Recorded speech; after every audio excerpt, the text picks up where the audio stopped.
as-sabiqun al-awwalun minal muhajirin wal ansor walladzina tabauhum. Mereka inilah yang telah melalui perjalanan pengorbanan perjuangan Islam yang nyata. Yang dari perjalanan pengorbanan perjuangan itu bisa kita jadikan strategi buat berdakwah pada masa ini. Betul? Kalau enggak, dari mana kita bisa belajar strategi? Dari mana kita bisa belajar khutuwatul dakwah wa khutuwatul ri'ayah al-Islam? Dari mereka.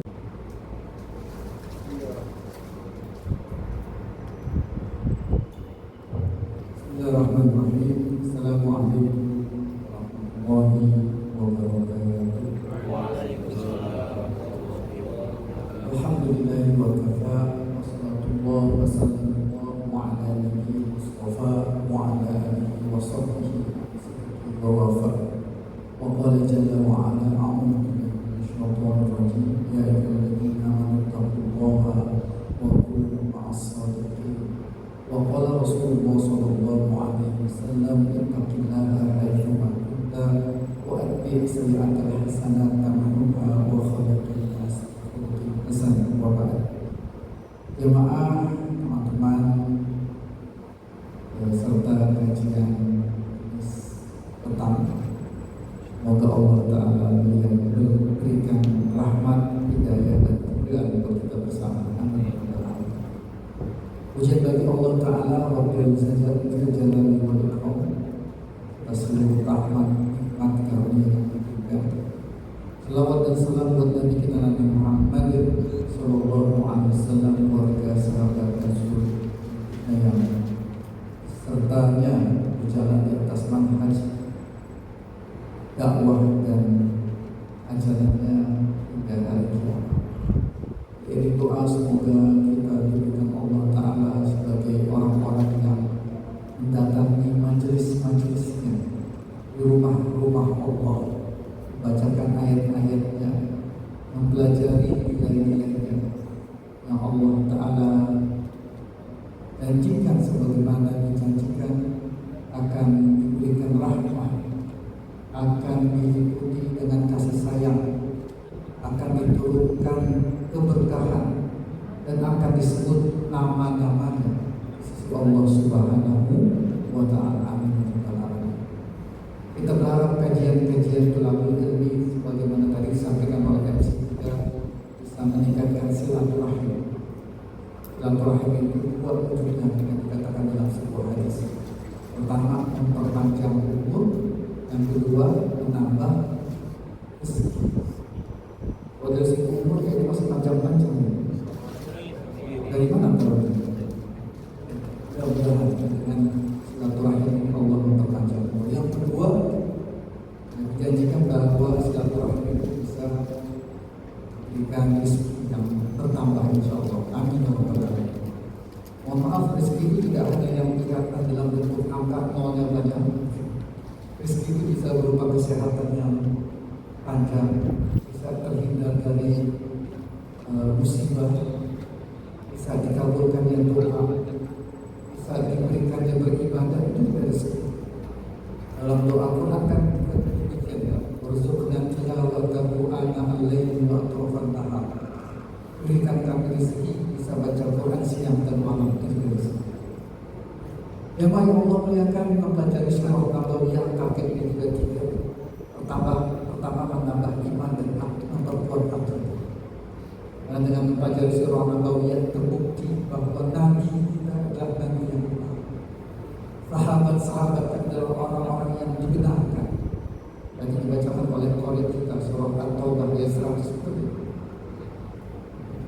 As-sabiqun al-awwalun minal muhajirin wal ansor walladzina tabauhum. Muhajirin, ansor, as-sabiqun al-awwalun itu sahabat-sahabat kita. Dan yang mengikuti mereka itu kita buktikan dalam potongan-potongan surah Nabawiyah. Siapa as-sabiqun al-awwalun, siapa muhajirin, siapa ansor, bagaimana perjuangan mereka sehingga Allah Ta'ala menjanjikan surga tahtahal anhar yang mengalir sungai-sungai di dalamnya. dalam kajian tafsir itu menarik. Ada tahtihal anhar, ada tahtahal anhar. Jadi yang baca Ustaz apa? Tahtahal anhar beda dengan tahtihal anhar. Bedanya di mana? Dalam kajian tafsir dan dalam kajian sirah. Contoh, itu yang pertama, menguatkan iman, memperkokoh akidah. Yang kedua, kajian sirah Nabawiyah ini adalah menambah kecintaan kepada Rasul Sallallahu Alaihi Wasallam. Bagaimana bisa cinta kalau kita nggak pernah membayangkan Nabi itu gimana, Rasul itu gimana, sosok beliau gimana, akhlaknya gimana, penampilannya, dalam bahasa Syamati, bagaimana tampilannya, performansnya. Bagaimana bisa orang mengatakan, ulama mengatakan, atau sahabat mengatakan, atau siapapun pernah mengatakan, saya bermimpi berjumpa Nabi. Kalau nggak pernah kebayang wajah Nabi, bagaimana bisa mengatakan saya bermimpi? Padahal dalam sebuah hadis dikatakan, barang siapa bermimpi berjumpaku, maka itulah Nabi. Karena syaitan tidak bisa menipu. Kenapa mimpi berjumpa Nabi? Belum sama. Dan semoga Allah Ta'ala meneruskan berjumpa. Paling tidak kita berharap nanti berjumpa dengan beliau Sallallahu Alaihi Wasallam Yaumul Mahsyar, Yaumul Hisab, Yaumul hari ketika beliau berjanji akan memberikan segelas air dari telaga namanya Al-Haud Al-Kausar, yang barang siapa meminum dari telaga Al-Haud Al-Kausar itu tidak akan pernah haus selama. Amin ya rabbal alamin. Yang ketiga, mempelajari sirah Nabawiyah berarti mempelajari strategi perjuangan dan dakwah Islam. Karena mereka tadi yang disebutkan dalam surat Al-Taubah ayat 100, as-sabiqun al-awwalun minal muhajirin wal ansar wal ladzina tabauhum. Mereka inilah yang telah melalui perjalanan pengorbanan perjuangan Islam yang nyata. Yang dari perjalanan perkorbanan perjuangan itu bisa kita jadikan strategi buat berdakwah pada masa ini. Betul? Kalau enggak, dari mana kita bisa belajar strategi? Dari mana kita bisa belajar khutuwatul dakwah wa khutuwatul riayah al-Islam? Dari mereka. Baik, jamaah yang Allah muliakan, teman-teman yang semoga Allah Ta'ala berikan berkahan buat kita bersama. Hari ini kita bahas sebetulnya panjang, tapi kita lihat dalam suatu pertemuan masa tribulasi buat para sahabat radhiyallahu anhum. Memilih kata yang tepat apa? Tepat ternyata tribulasi. Karena bagi zamannya pakai kata-kata yang ada sin. Betul, itu yang ada sin. Apa contohnya? Aneksasi, validasi. Kalau lagi bukan istilah yang mungkin tepat tribulasi. Apa itu tribulasi nanti kita lihat. Sesungguhnya masa tribulasi ini dimulai setelah dakwah Jahriyah. Kita pernah kita bahas ya. Apa tidak pakai dakwah Jahriyah? Lupa. Dan lalu nggak ada tahun lalu. Dan sebelumnya kayaknya tahun lalu. Apa itu dakwah Jahriyah? Dakwah Jahriyah, dakwah ketika Nabi SAW diperintahkan oleh Allah untuk berdakwah secara terbuka. Ayat yang kedua, fasda' tuhmar wa a'lam amin musyrik wa anzir ashiratak al-aqrabin. Sampaikan dakwahnya secara terbuka dan jangan bentrok dengan orang musyrik. Satu, wa anzir ashiratak al-aqrabin. Sampaikan dakwah ini kepada ashirah itu keluarga wal aqrabin, kerabat. Kapan itu terjadi? Lebih kurang setelah 3 tahun Nabi mendapatkan wahyu.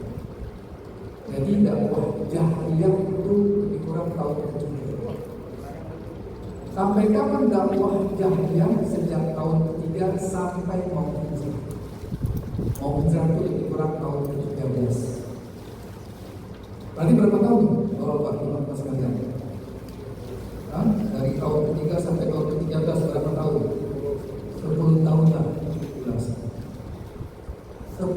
tahun masa tribulasi. Berapa lama? 10 tahun masa tribulasi. Jadi kalau baru diuji setahun, belum seperti sahabat radhiyallahu anhum ajma'in. Mereka berapa lama diuji? 10 tahun paling. Ya, kita lihat dulu. Ada beberapa tahapan tekanan dan penyiksaan, tekanan yang diterima para sahabat, tekanan pada para sahabat dari kalangan mana yang terjadi di depan.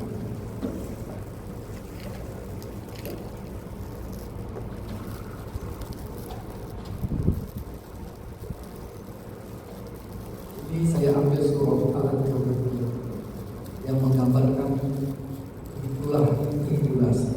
Jadi kalau mau diartikan tribulasi itu ditekan, disiksa. Apa tribulasi? Ditekan secara perasaan dan akal, disiksa secara katanya teman-teman, siapa yang pernah mengalami tekanan? Pernah ya? Masya Allah, alhamdulillah, wasyukur. Siapa yang pernah mengalami penyiksaan? Jadi bukan kita seger-seger semua. Kepada apa? Penekanan dan penyiksaan. Itulah pentingnya kita baca surah. Allah Ta'ala berfirman dalam surah Al-Ankabut ayat 2, ahasiban nas ayyatraku ayyaqulu amanna wa hum la yuftanun. Apakah hasiba, menyangka, mengira, memperkirakan annas, manusia, ayyutraku, akan dibiarkan, ditinggalkan saja, ayyaqulu, mereka berkata amanna, aku beriman kepada Allah, wa hum la yuftanun, mereka tidak diuji. Jadi iman itu perlu diuji. Iman itu perlu, benar gak iman? Kalau beli emas diuji gak emas? Tergantung emas apa itu, emas Jawa atau emas. Diuji beli emas, benar gak ini emas? Coba gimana cara uji emas? Yuk, lu pernah beli emas gak? Anggaplah, cara uji emas gimana? Apalagi bakar, pakai mesin bakar. Ya, kita lihat untuk uji itu diapain? Disiksa, dipukul, dibakar, baru tahu bahwa ini emas. Kalau dalam bahasa pakar itu agar tahu mana emas, mana loyang. Itu belajar Quran tahu apa ya? Ya, karena sekarang ada belajar pakar. Jadi untuk mengetahui mana emas, mana wayang, mana besi biasa, mana perak, mana tembaga, ini dengan cara apa? Dipukul-pukul, dibakar-bakar, baru demikian pula dengan keimanan. Allah katakan dalam surat ini. Demikian pula dengan keimanan, tidak hanya berkata amanah, aku beriman, wa hum la yuftanun, mereka tidak diberikan fitnah, ujian, cobaan, tekanan, penyiksaan. Sambungannya ayat ini, walaqad fatanna alladziina min qablihim wa la ya'lamanna Allahu alladziina shadaqu wa la ya'lamanna al-kaadzibin. Begitu Ustaz.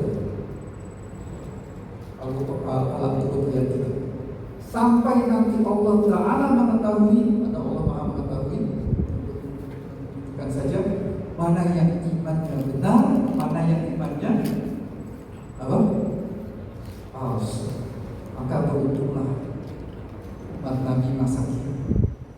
Untuk menguji keimanan kita nggak pakai uji dulu imannya. Ya. Kalau kita diuji kita lolos kan? Langsung kan imannya atau asli. Nah, inilah arti tribulasi di sini. Tekanan dan penyiksaan. Namun nanti ada perbedaan. Saya bedakan. Yang ini tribulasi para sahabat. Nabi SAW beda tribulasi. Kenapa beda? Nanti kita bahas pada pertemuan. Kenapa? Nabi punya kedudukan, punya kemuliaan personal, punya perlindungan dalam hukum disebut dengan hukum jar. Ada hukum di Jazirah Arabia, hukum perlindungan. Bahasa kerennya suaka politik. Kalau seseorang sudah mendapatkan suaka politik, tidak boleh ada yang ego. Ini maksudnya. Saya dilindungi oleh ini. Ya sudah, nggak ada boleh nyolek, nggak ada boleh ego. Siapa yang melindungi Nabi? Abu Thalib, Bani Hashim, Bani Muthalib. Waktu itu Abu Thalib, Bani Hashim di atasnya, Bani Muthalib itu adalah orang yang punya hak memberikan suara. Sekarang masih berlaku nggak suara politik? Masih sebagian besar. Jika ada pengungsi masuk ke sebuah negara, lalu dengan resmi negara itu mengatakan pengungsi ini kami lindungi, maka dia nggak boleh diapa. Itulah perlindungan. Kalau bahasa Arabnya hukum jannah, hukum perlindungan. Baik, Nabi kita bedakan. Kita bedakan dulu nanti babnya lain. Secara umum semua mendapatkan tekanan dan penyiksaan berbeda-beda. Dan disinilah diperlukan sabar dalam menampung, sabar dalam ayat yang saya bacakan surat Al-Hijr ayat 94 sebagai momentum dakwah jariyah. Allah katakan, fasda' bima tu'mar wa a'rid 'anil musyrik. Sampaikan secara terbuka, tapi jangan bentrok. Jangan apa? Jangan bentrok. Kalau jangan bentrok maksudnya apa? Kalau disiksa apa? Sebenarnya apa? Sabar. Jangan melawan. Ini prinsipnya dakwah jariyah. Sampaikan secara terbuka kepada orang-orang kafir, orang musyrik, tetapi nggak boleh melawan, nggak boleh ada bentrokan, nggak boleh ada kegaduhan. Teman-teman, kita perlu belajar ayat ini. Boleh berdakwah, tapi jangan sampai menimbulkan apa? Bentrokan dan kegaduhan. Ini perlu kita pelajari. Dengan orang musyrik saja Allah berpesan dakwah, sampaikan secara terbuka, sampaikan, sebarkan, tetapi jangan bentrok. Wa a'rid 'anil musyrik. Dengan orang musyrik saja jangan sampai ada bentrokan, kegaduhan, keramaian yang sifatnya gak enak di berbagai macam sisi. Apalagi berdakwah sesama muslim. Hati-hati.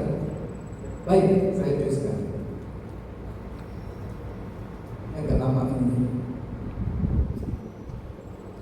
Ada pendapat di berbagai buku bahwa yang mendapatkan siksaan itu hanya orang-orang miskin di kalangan orang-orang muslim pada waktu itu. Ini banyak pendapatnya. Pertama di buku-buku yang sifatnya tidak terlalu tebal, tipis, menganggap bahwa yang mendapatkan siksaan tadi tribulasi. Apa ini tribulasi? Tekanan dan siksaan. Anggapannya yang mendapatkan tribulasi cuma orang-orang miskin saja, orang-orang lemah saja, mantan-mantan budak atau budak-budak dia saja. Padahal ternyata buku-buku yang lebih kompleks, lebih lengkap, prinsip itu orang kaya juga bisa mendapatkan siksaan setelah mereka menyatakan berubah. Saya akan coba saja menyampaikan beberapa kasus yang ada. Pertama, Abu Bakar radhiyallahu anhu dan Talha radhiyallahu anhu. Mereka disebut dengan Al-Qarinain. Ingat, orang luar rumah Nabi yang pertama masuk Islam siapa? Orang luar rumah. Siapa? Yang masuk Islam orang luar rumah. Abu Bakar As-Siddiq. Kalau orang dalam rumah jelas Abu Jahal, istri Nabi.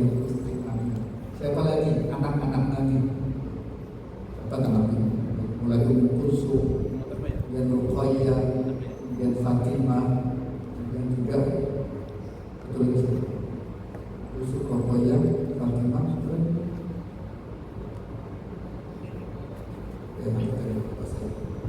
kemudian Ali bin Abi Thalib, kemudian Zaid bin Haris. Ini yang dalam rumah. Yang luar rumah pertama kali masuk Islam siapa tadi? Abu Bakar As-Siddiq. Dan Abu Bakar As-Siddiq ketika ada perintah untuk menyebarkan dakwah, langsung dia keluar mendakwahi teman-teman. Ini hebat, Masya Allah, sahabat itu. Sekali perintah apa? Laksanakan. Kita kadang-kadang lebih perintahin banyak ayat tidak pasti apa namanya? Langsung dipikir inilah. Nah, Abu Bakar radhiyallahu anhu ini langsung cari temannya. Dan teman-teman yang mendekati Abu Bakar Siddiq radhiyallahu anhu adalah langsung kemudian menerima. Ini hebat, kita perlu belajar sama Abu Bakar Siddiq radhiyallahu anhu. Nanti kita dalam pembahasan yang akan datang. Memang tampilan Abu Bakar itu mantap. Kalau bahasa Inggris jogorokan, jogorokan yang pas. Terus jangan lupa, ini apa nih? Lulus. Abu Bakar uangnya banyak. Saudara, apalagi pintar, cerdas. Dikatakan Abu Bakar itu hafal silsilahnya orang-orang di sekitar Quraisy, hafal. Jadi secara performanya oke. Nah, satu saat beliau mendatangi sahabatnya Tolha. Baiklah, waktu itu belum masuk Islam. Disamperin. Tolha, ini masih kita lihat. Saya mau ngobrol di dekat Ka'bah. Ngobrol awal-awal prolog dulu, masuk kemudian kepada inti, masuk kepada isi, masuk akhir dengan ajakan. Bahasa sekarang apa? Close. Nah, pernah nggak di prospek? Bahasa MLM kan begitu. Prospek ini dalam bahasa dakwah ya prospek. Sampai nanti dia close. Close maksudnya dia menerima, mau bersyahadat. Sampai Tolha mau masuk Islam. Dan nantinya memang Tolha ini menjadi salah seorang al-ashuruna mubashirina bil jannah. 10 orang yang tidak masuk surga. Termasuk Tolha. Abu Bakar juga masuk. Tertariklah Tolha dan kemudian langsung mau masuk Islam. Dan kemudian bersedia untuk masuk Islam. Orang-orang Quraisy prihatin. Disitulah adalah salah seorang tokoh Quraisy yang termasuk pamannya Tolha, namanya Naufal bin Khuwailid bin Al-Adawiyah. Pamannya Tolha melihat ini, wah, Abu Bakar mulai berdakwah dan dapat orang yang mau berdakwah. Teman-teman sekalian, yang diajak oleh Abu Bakar radhiyallahu anhu bukan orang-orang yang tahu Allah. Dia deketin siapa dulu? Orang yang sering orang yang juga berusaha, orang yang juga saudara. Jadi tokoh.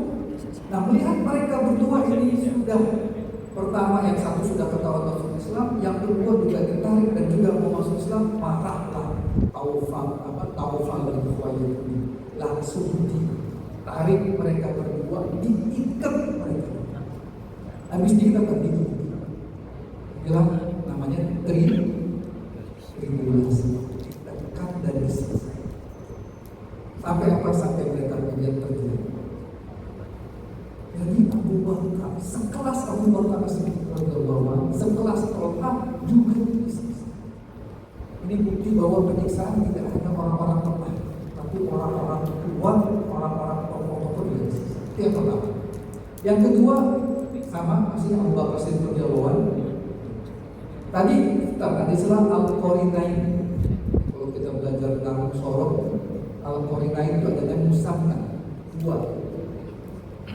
Orang itu 1, kalau Qarinain 2. Ini disebutnya kenapa disebut Qarinain? Mereka berdua diikat.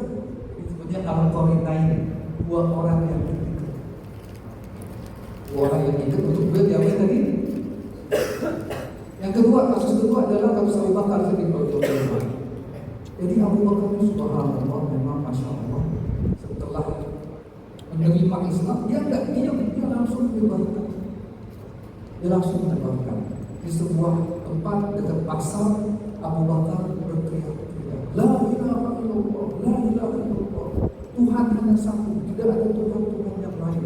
Tuhan hanya Allah, Ahad. Bayangin Pak, teman-teman sekalian yang Allah muliakan, Quraisy Makkah itu isinya dapat kita berhala. Yang ada di pemikiran mereka adalah Tuhan itu banyak. Tiba-tiba ada orang teriak-teriak Tuhan hanya satu dan menafikan, menolak Tuhan-Tuhan yang lain, dipukuli. Dalam hadisnya, ini hadis sahih terdapat dalam kitab Sirah Ibnu Hisham, katakan dipukuli Allah. Sampai dalam bahasa teksnya itu tidak kelihatan belakang. Apa kira-kira hancur tadi? Kalau bayangkan Abu Bakar yang mukanya bersih, cerah, itu boleh sampai pingsan itu napasnya. Sampai kemudian didatangi oleh sahabat yang kalau saya kata bubu itu yang mana ya? Namanya tadi Abu Bakar, makanya Abu bubu bangun. Nah, ketika Abu Bakar tersadar, pertanyaannya adalah bukan tentang diri, tapi pertanyaannya adalah ma fa'ala Rasulullah. Apa yang terjadi dengan Nabi? Bagaimana kabarnya? Bagaimana kondisi Nabi? Antarkan aku ke rumah Nabi atau ke tempat di mana Nabi? Lihat, yang dipukul siapa? Abu Bakar. Tapi yang kita lihat siapa? Jadi jamaah orang ini kalau kita hubungkan ini antara Nabi SAW dan Muhammad itu cerita yang banyak. Sehingga wajarlah nanti khalifah pengganti Nabi yang pertama siapa? Wajar. Karena begitu banyak peristiwa-peristiwa yang dimana kedekatan itu mereka masuk. Kalau kita katakan bonding, itu nggak bahasa anak Genzin itu seperti bonding banget, nempel, basic. Bahasa kampus semua tahu dimaksud itu bahasa kampus. Dekat sekali. Dan ketika dia dipukuli, pertanyaannya adalah bagaimana nih? Dipapahlah Abu Bakar radhiyallahu anhu oleh sahabat yang lain ke rumahnya Arqam bin radhiyallahu anhu. Karena Nabi sedang ada di situ. Ketika Nabi sedang ada di situ dan dalam keadaan sehat walafiat, lalu tenang. Padahal mukanya dia pun berantakan. Kasus ketika Utsman bin Affan radhiyallahu anhu sama. Utsman bin Affan juga tokoh besar, pengusaha juga. Tapi ketika diketahui bahwa dia sudah masuk Islam, dia tidak dipukul oleh pamannya. Kadang-kadang kita berusaha. Usaha membuat itu dan yang tokoh, termasuk buku klasik tentang Ramadan. Dan belum ada bahasa Inggris. Sebutkan bahwa Utsman bin Affan juga di siapa lagi punya Mus'ab bin Umair radhiyallahu anhu. Kenal nggak Mus'ab bin Umair? Ada yang kenal Mus'ab? Gak ada ya? Kamu tinggal di mana Mus'ab?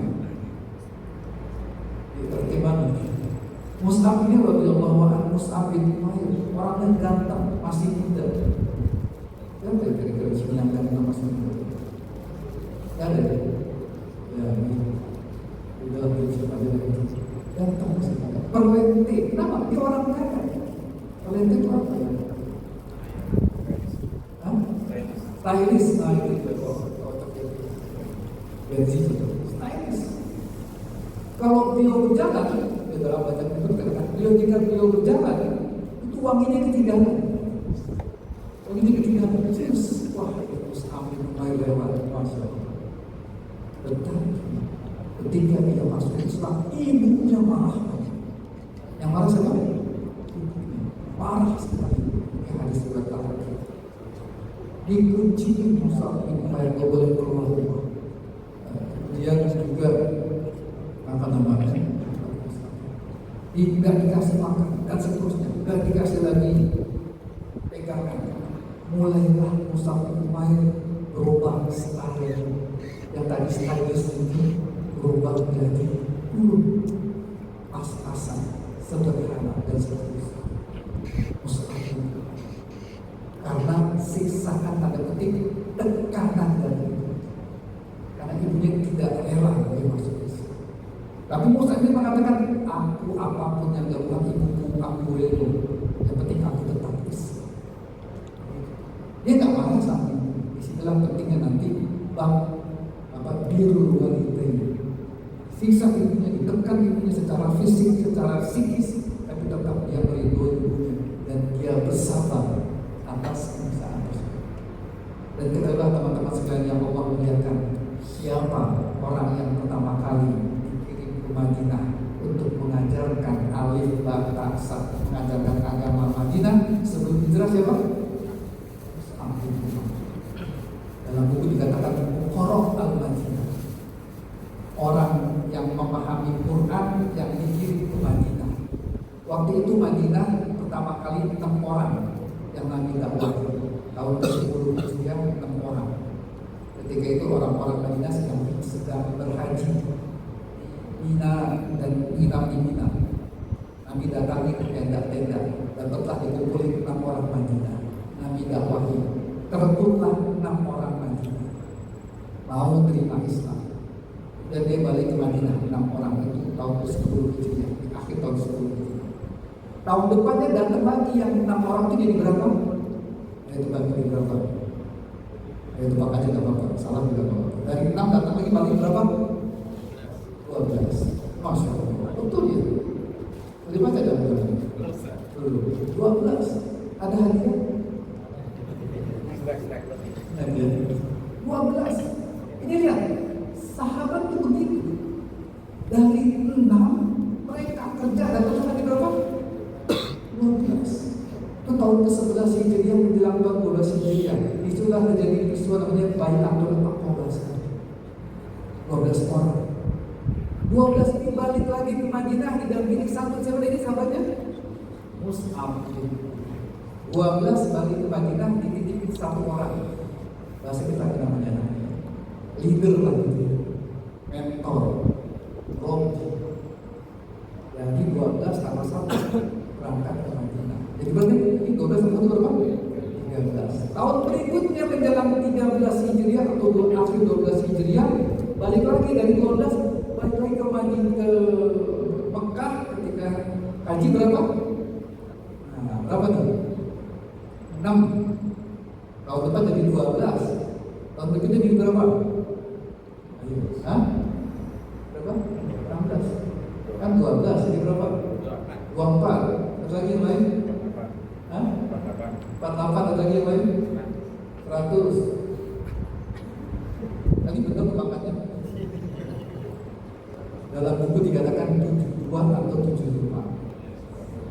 72 atau 75. Beberapa mengatakan 72, beberapa mengatakan 75. Jika gue mendapat ini digabung 72 yang ikhwan, tiganya adalah ikhwan. Ini sama kan? Ada mengatakan 72, ada mengatakan 75. Di situ namanya jamul hadis. Gabung pendapat ini 72 laki-laki yang tiganya. Kemudian 72 atau 75 ini balik lagi ke Mekah, ke Madinah untuk mempersiapkan nanti Nabi hijrah. Dengan tadi satu merobinya mentor siapa? Mus'ab. Lalu disebutkan dalam buku tidak ada satu rumah pun ketika hijrah tahun ke-13 hijrah. Tidak ada satu rumah pun kecuali di situ sudah ada yang sudah masuk Islam. Masya Allah.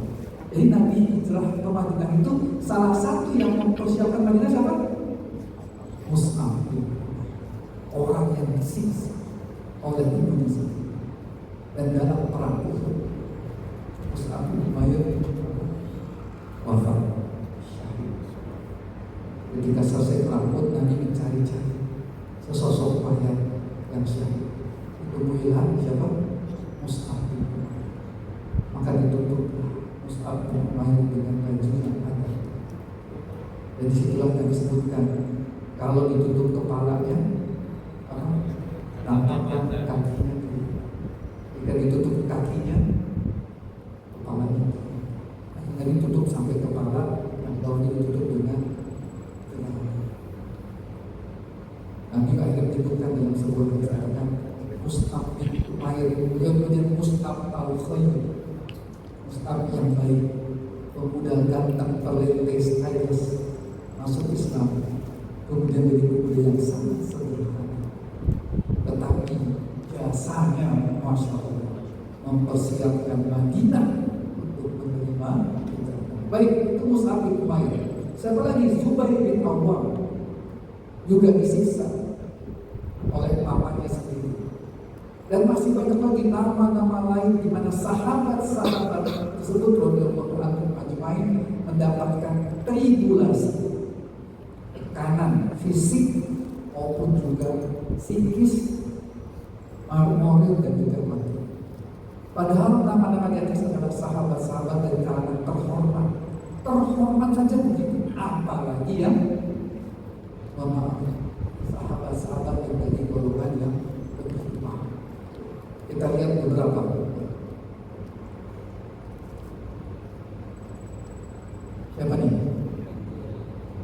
Kenal Bilal? Kalau kenal sudah kita membahas. Bilal bin Rabah radhiyallahu anhu aslinya adalah Ethiopia, Habasyah.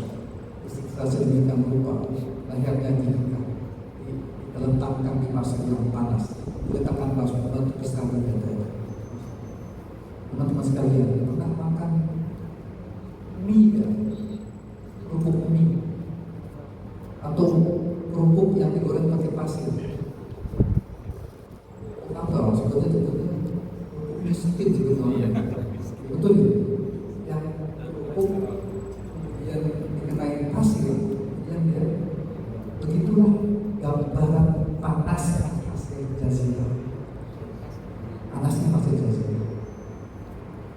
Dan itu yang diletakkan di tengah padang pasir itu bukan, tapi jasa sebagai jasa Bilal. Yang punya Bilal tuanya adalah Umayyah bin Khalaf. Siksa seperti itu. Kemudian kalau di film hari sana itu dipinjak kaki, bagian diludari. Jadi gabungan antara siksaan fisik sama siksaan psikis. Kalau bahasa sekarang ini perundungan. Betul ya? Perundungan. Bahasa anak-anaknya apa? Begitu. Dan bila hanya berkata apa? Ahadun ahad. Ahadun ahad. Dalam video-video perang Uhud, perang Badar, nanti kata-kata Bilal yang dipakai sebagai slogan. Ahadun ahad. Ahadun ahad.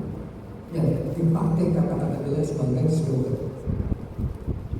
Pakai sebagai slogan. Cuma menarik jamaahnya. Sahabat yang sederhana itu dalam terangan dia rambutnya kritik. Dia bilang, botak kritik ini dikritik apa ya? Krinkil apa sih? Bukan kripo. Ciri khasnya orang Eropa Afrika kan? Hah? Ya begitulah, pokoknya agak botak kita. Kriwil. Kalau di hadis dikatakan Isma'u wa'atimu, dengarkan dan taatlah kepada pimpinan. Walau kana abdu abasyidun wa kana fi ra'sihi dzubaba. Walaupun pemimpin kalian itu adalah budak Habsyi yang di kepalanya kayak ada kismis. Maksudnya rambutnya itu kriwil kayak kismis. Itulah pemimpin seperti itu. Tadi lihat hadis, Masya Allah, seperti hadis itu, Masya Allah. Nanti katakan dia bilang Bima sabaqatan ila Muhammad. Ya, Nabi makin ini ketika sudah sampai Madinah, dia bilang Bima sabaqatan ila Muhammad. Apa artinya? Bima sabaqatan ila Muhammad. Dia bilang, kenapa engkau mendahului kami? Nabi yang ngomong begitu. Kenapa? Tahu tak? Mendahului kami masuk surga. Amalan apa yang membuat engkau mendahului kami masuk surga? Sami itu khasyasat na'laika fiha. Kami dengar apa itu? Ceklak-ceklaknya sendalmu kasyasat. Suara langkah teropahnya di surga. Na'al itu sendal teropahnya di surga. Nabi bilang di masa waktu kenapa engkau mendahului? Nabi bilang kenapa engkau duluan masuk surga? Bilang orang sederhana, bekas muda yang disiksa mati-matian sama Umayyah bin Khalaf. Dan lihat posisinya mendahului masuk surga. Jadi ternyata teman-teman sekalian, kemuliaan itu bukan karena fisik, kemuliaan itu bukan karena keturunan, kemuliaan bukan karena tampang kita, apalagi kemuliaan itu karena mobil mewah. Jas 25 juta. Jam jas 20 juta buahan lagi ya. Jas 200 juta. Saya tanya, apa beda jas 200 juta dengan jas 200 ribu? Hah? Selain harga, jam Rolex 1 miliar. Yang satu jamnya 60.000 di toko sebelah. Bedanya apa? Hah? Detiknya sama kan? Geraknya sama? Kita baru lihat. Baik, ini contoh saja. Allah angkat posisi. Baik, bila ini masuk, sisanya begitu. Tapi kemudian setelah itu lewat Abu Bakar lewat. Sengaja Abu Bakar lewat. Kemudian kenapa dia disiksa? Ya, menghina Tuhan Tuhan, mohon lepaskan, aku akan hidup. Kemudian tawarin harga tinggi. Abu Bakar itu oleh Abu Bakar tinggi. Kita lihat berikutnya lagi. Kisah bilang mungkin sering didengar. Ini kisah lain. Namanya Abu Fakihah. Budaknya Sofwan bin Umayyah. Tadi Umayyah bin Khalaf. Jadi anak Umayyah. Mukanya dijerembabkan ke tanah pasir yang panas. Jadi kalau tadi bilang ditelentangkan, ditaruhin batu, diinjak, diludahin. Kalau ini mukanya diampuni. Ditenggelamkan ke dalam pasir. Nanti bayangin panasnya pasir, panasnya pasir. Tadi saya sempat dengar ceramah, lupa saya sampaikan. Ustaz Salim Afila, Ustaz yang dijaga, Salim Afila anak paham jago sekali. Dan masjidnya terkenal, apa masjidnya namanya? Turbo Kalian. Dia bilang dia pernah jadi pembimbing haji itu tahun-tahun 2023 ada. Kata beliau suhunya 53 derajat Celcius. Waktu itu tahun 2023 pasca Covid. 2021 kan tidak ada haji. 23 dia bimbing haji. Katanya suhunya berapa tadi? Bayang 53 derajat Celcius. Suhu. Jadi kalau tangan kita masuk ke pasir,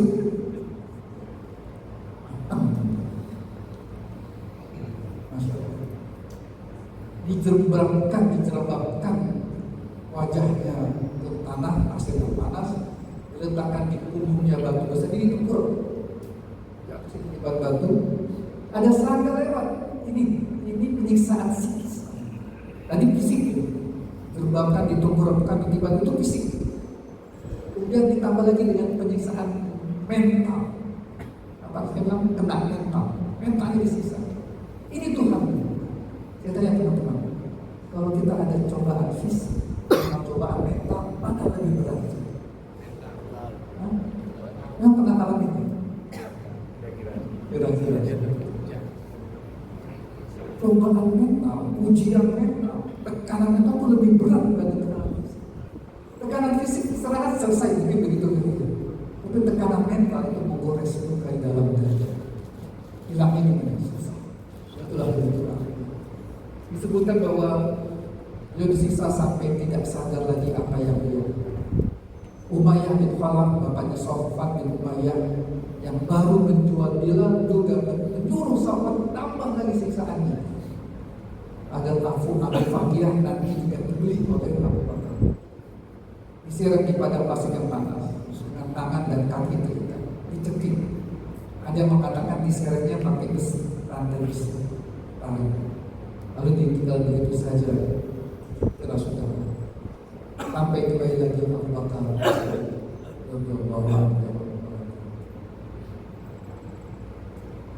Sudah berapa tuh? Kita masuk lagi sesaat. Contoh berikut ini terkenal. Siapa namanya? Habab bin Al-Awas. Ini menarik karena ini momentum cukup berat. Habab bin Al-Awas, ada yang mengatakan Al-Awas, ada yang mengatakan Aris, tergantung baca bahasa Arabnya. Bukan asli Mekah, sembunyi diserang dan dia jadi budak. Dia maula itu bukan budak tapi pelayan, pekerja. Maulanya Ummu Aman lagi perusahaan. Pekerjanya pegawai lagi kerja sama Ummu Aman.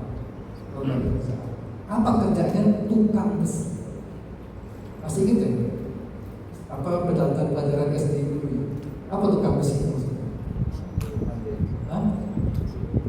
Empu ya, tukang besi. Kerjanya apa kira-kira?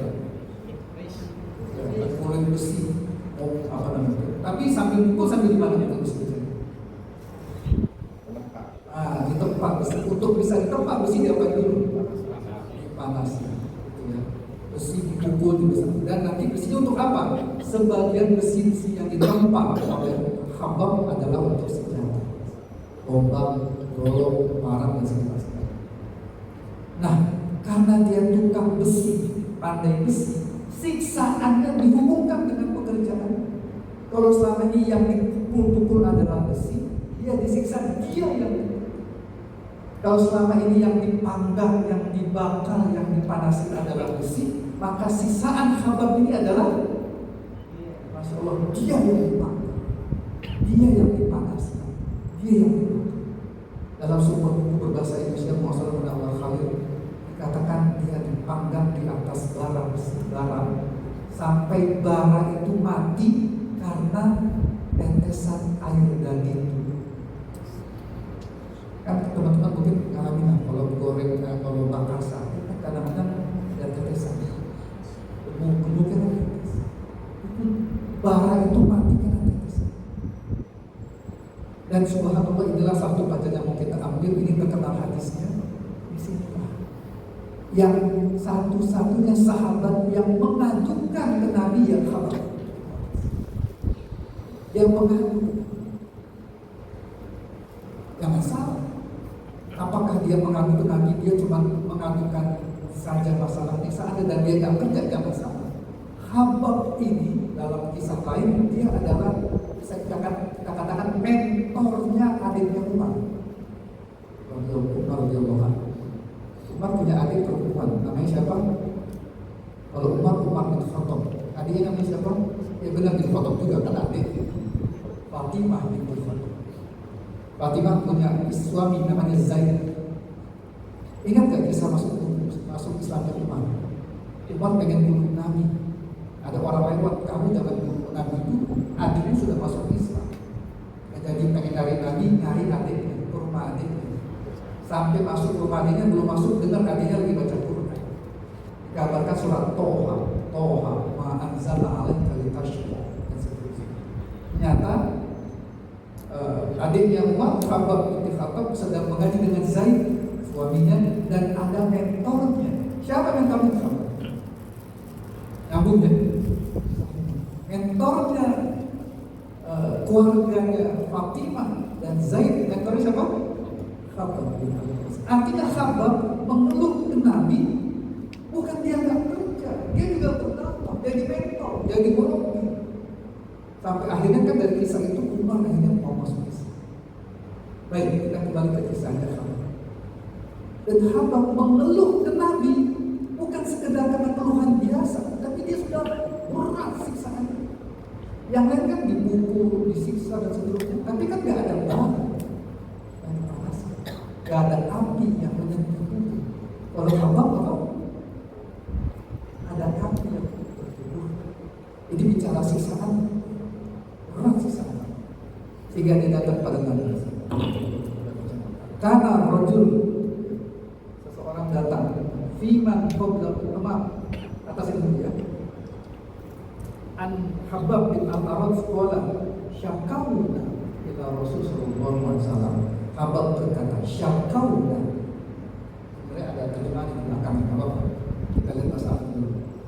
Syakawna, aku mengadu, aku curhatlah ke Nabi sallallahu alaihi wasallam. Wa huwa mutawasidun burdatun, dan beliau sedang menutup tubuhnya burdatun dengan burdah, lalu burdah miliknya fi dhillil Ka'bah, di dekat bayang-bayang Ka'bah. Nabi sedang duduk dekat Ka'bah, dan kata-kata musim panas atau musim dingin, beliau tutup tubuhnya dengan burdah. Burdah itu apa ya? Kayak selendang gitu. Qulna lahu, dan aku berkata kepada Nabi, ini kata Habab, Allah tastarsifu lana, wahai Nabi, kenapa engkau tidak mencoba meminta pertolongan buat kami?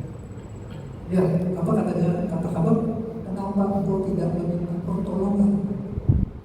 Apalagi kemudian, Allah tad'u'allahu lana, kenapa engkau tidak berdoa kepada Allah untuk menolong kami? Kira-kira beliau mau memilih kenapa? Hah? Karena berat itu.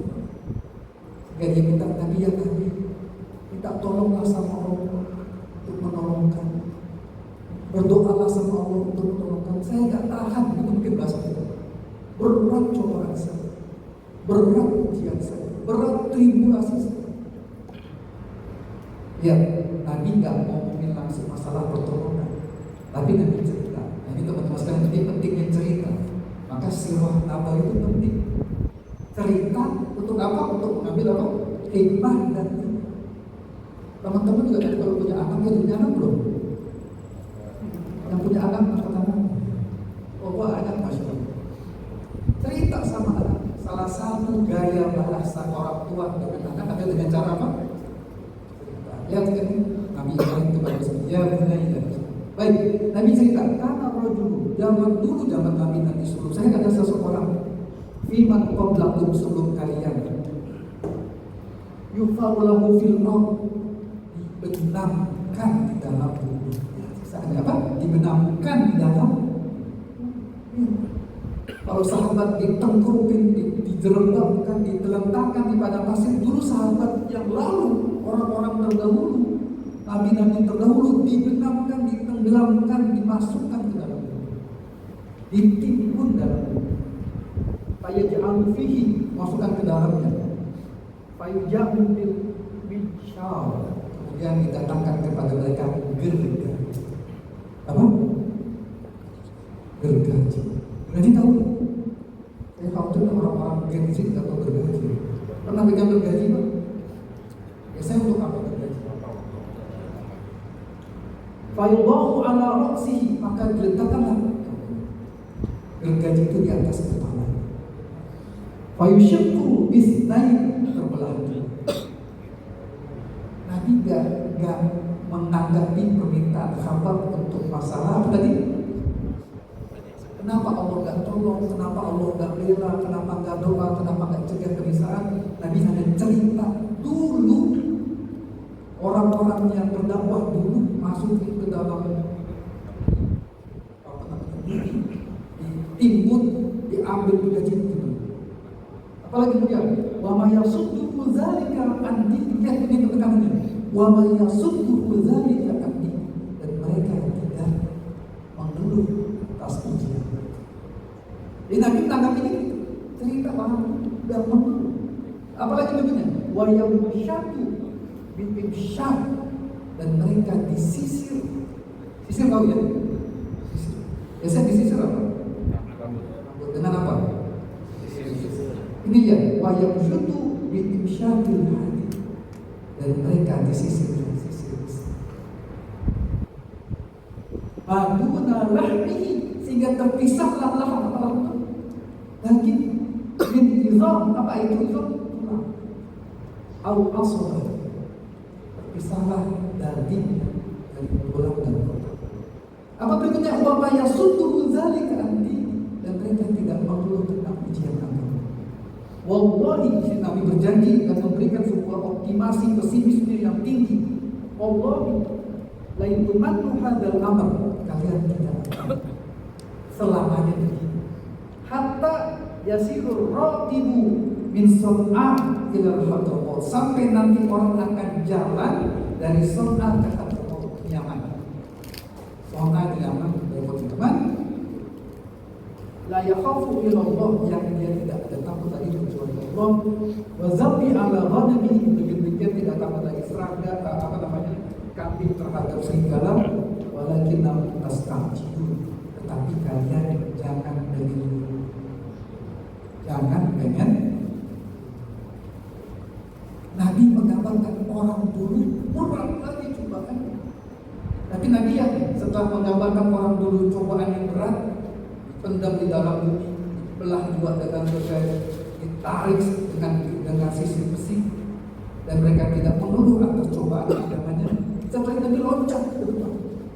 Nanti pada masanya orang akan tidak takut jalan kaki dari Son'a ke Hadramaut. Jangankan orang, kambing aja tidak takut jalan sendirian dan tidak ada gangguan serigala. Mereka hanya takut kepada Allah. Ini tanda apa? Keamanan dan kenyamanan. Kapan? Nanti. Sampai saya kapan ya nanti ya? Lagi jawab apa? Nanti ya. Jangan tanya kapan Pak Ustaz? Jangan, juga tahu. Tapi Nabi sebutkan nanti kalian akan nyaman, aman, sampai saking aman nyamannya orang jalan kaki sendirian tidak takut, kambing juga jalan sendirian tidak takut. Tetapi di bagian belakang saya tidak bisa menceritakan. Nah ini hadisnya. Bagian belakang akan tetapi kalian sangat tergesa. Jangan apa? Jangan tergesa. Ini prinsip dakwah pada masa ini. Jangan pengen buru-buru menang. Jangan pengen buru-buru berhasil. Jangan pengen buru-buru berjaya. Jangan pengen buru-buru berkuasa. Karena dikatakan walakin tahu tasta'jilu. Kalian pengen buru-buru. Kita juga pengen buru-buru. Pengen buru-buru kaya, pengen buru-buru mapan, dan seterusnya. Baik, ini kalau dibahas macam potongan kisah Khabbab Al-Arat ini terkandung di dalamnya masalah strategi dakwah dan seterusnya. Baik, masih ada waktu ya, saya ambil kisah berikutnya. Mudah-mudahan tidak panjang ya. Ini kisah keluarga Yasir. Ini kisahnya terkenal.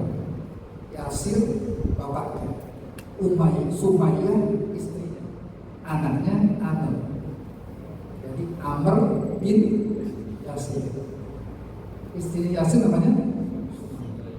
Mereka adalah orang lemah dan orang kaya, orang lemah, sederhana. Amr anaknya dua besar. Dia datang ke rumah Abu bin Aqab, belajar ke Nabi langsung. Pulang dari rumah Abu bin Aqab, biasanya pulang dari rumah Aqab itu subuh-subuh. Menjelang pagi belum nyala, belum fajar mengisi pulang ke rumah. Nah, Amr biasa pulang ke rumah mendakwahi bapaknya. Jadi siapa bapaknya? Siapa nama bapaknya? Dan ibunya, siapa nama ibunya? Bapak dan ibunya subhanallah, qadarullah, dapat hidayah dari Allah, masuk Islam. Balik lagi Amr, kemudian ngaji lagi sama Nabi di rumah Aqab. Qadarullah, waktu itu Amr pulangnya siang. Biasanya pulang sebelum apa tadi? Matahari. Ini pulangnya kesiangan. Karena pulangnya kesiangan, diketahui oleh orang-orang. Disamperinlah Amr, interogasi, dan akhirnya dia mengaku sudah masuk Islam. Ditariklah Amr ke rumahnya. Di situ ada bapaknya. Siapa tadi bapaknya? Yasir. Ada ibunya siapa? Amir. Ditanya lagi oleh orang-orang Quraisy, apakah kalian sudah ikut agamanya Muhammad? Mereka bilang, ya, kami ikut agamanya Muhammad. Ya, mereka nggak menyembunyikan keimanan, mereka menampilkan keimanan, dan efeknya mereka disiksa. Nah, jamaah yang Allah muliakan, siksaan mereka ini paling keras, saking kerasnya. Kalau di buku sejarah, tapi saya belum dapatkan detail teksnya dalam bahasa Arab, itu Sumayyah diikat oleh binatang dengan 4 penjuru, kakinya 2 ke sana, tangannya 2 ke sini, oleh 4 penjuru. Kemudian, Masya Allah, mohon maaf, pedang itu ditembuskan ke kemaluan semua. Kemudian budaknya disuruh jalan ke 4 penjuru, sehingga tubuh Sumayyah itu apa? Berantakan.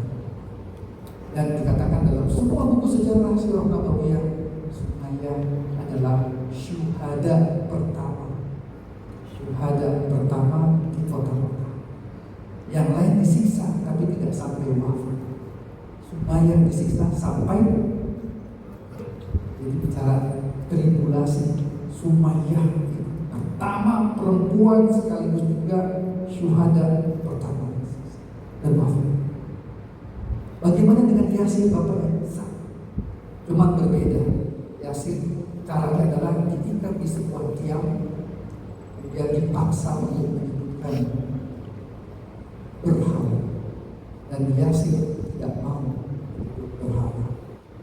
Dia hanya berkata Allah, Allah.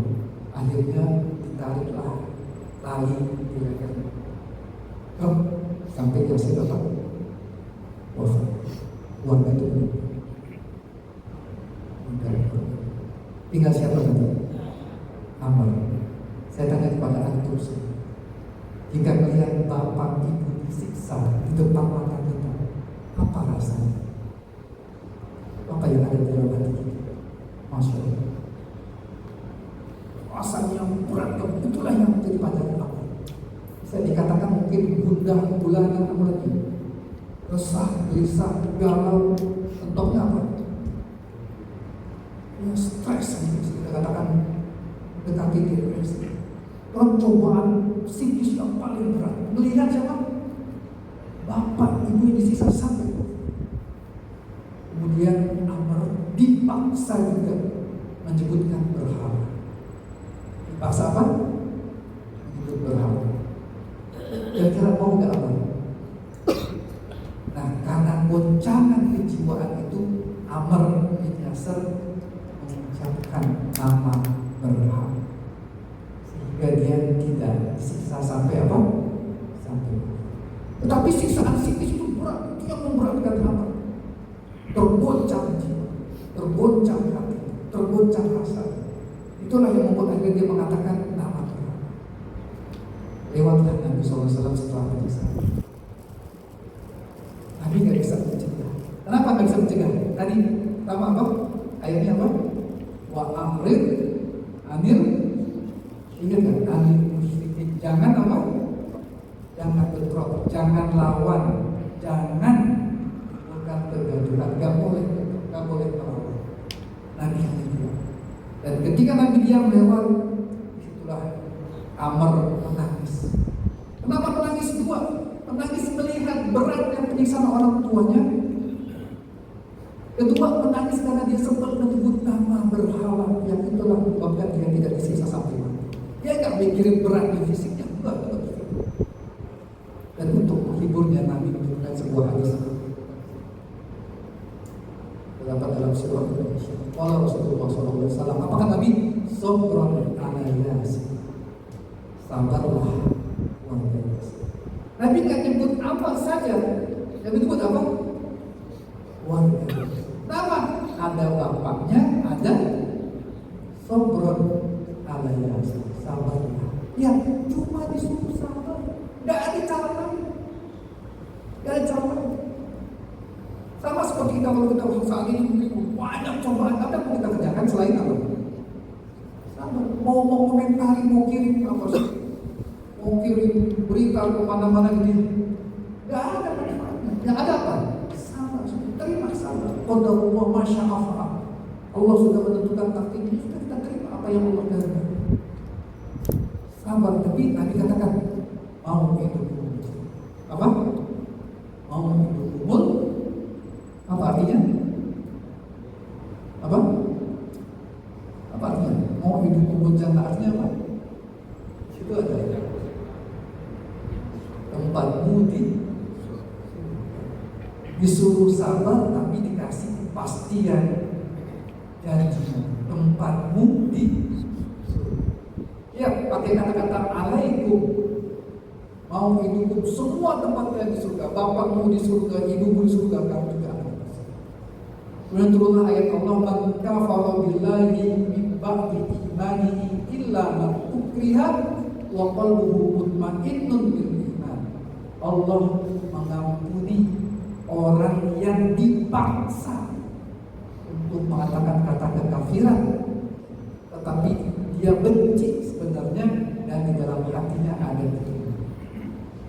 Ya makanya Allah teman-teman sekalian, kita nggak tahu cobaan kita. Ada cobaan yang bisa kita hadapi, tapi ada cobaan yang berat sekali.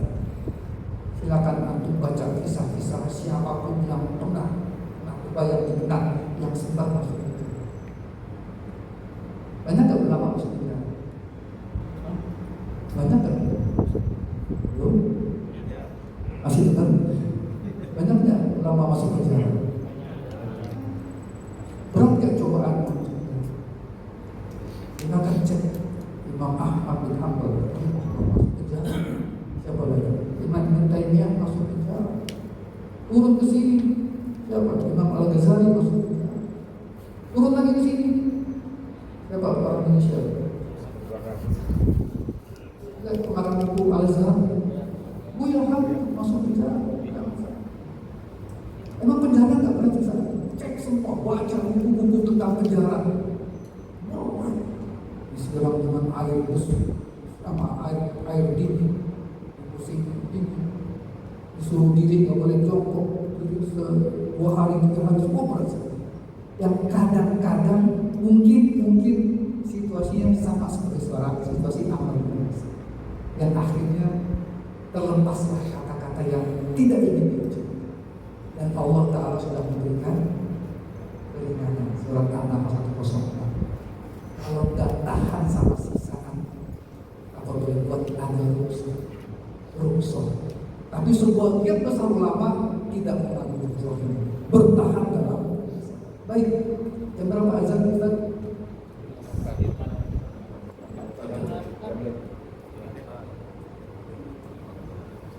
Saya potong Ibnu Mas'ud radhiyallahu anhu. Masuk sepotong pendek saja. Beliau orang yang pertama kali membacakan Al-Quran. Ibnu Mas'ud ini sahabat Nabi. Nabi pernah mendoakan dia, Allahumma faqihhu fid-din wa 'allimhu ta'wil. Ya Allah, berikanlah kepada dia, kepada Ibnu Mas'ud ini, kepakaran dalam masalah agama dan kepakaran dalam masalah tafsir. Tafsir dalam hadis Nabi itu, ya, Tuhan Nabi kepada Ibnu Mas'ud disebut dengan kata-kata wa alimut ta'wil. Ajarkan kepada Ibnu Mas'ud ta'wil. Ini kalau kita tarik, ta'wil itu berarti doa Nabi dibolehkan ta'wil. Terlepas dari istilah para ahli-ahli tentang ta'wil. Allah. Tetapi intinya Ibnu Mas'ud sahabat yang sangat bergairah tentang Quran. Saking bergairahnya dia bacakan Quran di depan orang-orang Quraisy. Sementara yang lain kan nyimpen Quran, dihafalkan simpan. Gak berani membacakan Quran di depan umum. Ibnu Mas'ud apa? Membacakan Quran. Efeknya apa? Ya baik.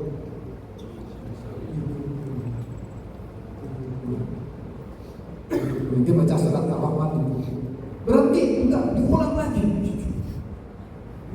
seterusnya.